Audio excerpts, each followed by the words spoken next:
And so that's probably how it is with us, with aliens or gods, if they exist.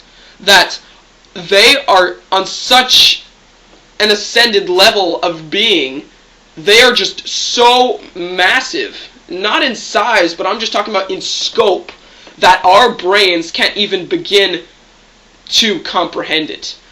You know, in sci-fi stories, or in Christian stories, or any religious stories, you're always talking about how, like, aliens will come to the earth and teach humans civilization, and before we know it, we're going to have, like, floating cities, or God passing on his testaments to, you know, his followers. But if you put it to that scale, an alien, or like a civilized alien or a god trying to talk to us, is, in comparison, probably us, a human, teaching that trying to teach that maggot that we were just poking how to do calculus. It's just utterly beyond its scope of being. It cannot, will not register that. And there you go. It'll ignore it. It'll revel in its own ignorance, and like even the maggots will be utterly convinced of their own superiority as we as humans are now. But it's not so. At least I believe it's not so, because, well, I'm a man of science, and I'm one of those guys who say, if I don't have evidence of this, I won't believe it. And why should I believe it? We live, we die, and the wheels on the bus go round and round. But I'm sure there is some sort of greater power. Whether it's simply a distance away, it's, you know, some sort of matter of interdimensional things, or we are just way too stupid to comprehend it. So, basically, it's scary to think, no matter how important a person thinks they are, how much they've done, it will never register among the vastness of space, let alone the conscience of greater beings. And then there's something, my brother and I were having a little conversation this morning, which kind of sparked me to create this video. And what if, like, I'm sure a lot of people can refer to this. You go to the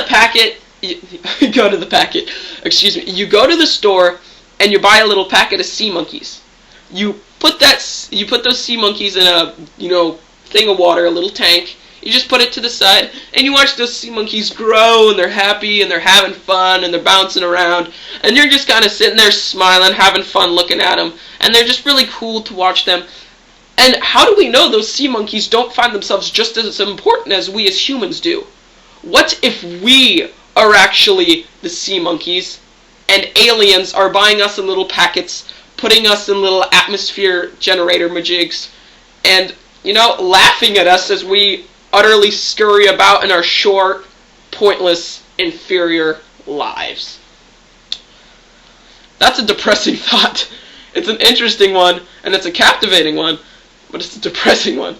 To think that we as humans, who pride ourselves on being the dominant races of the world, if not the galaxy, are just little sea monkeys bought in a packet that, you know, gods can, you know, just put them in a little tank and watch them grow. And meanwhile laugh as we're shooting little primitive weapons at each other, aka nukes.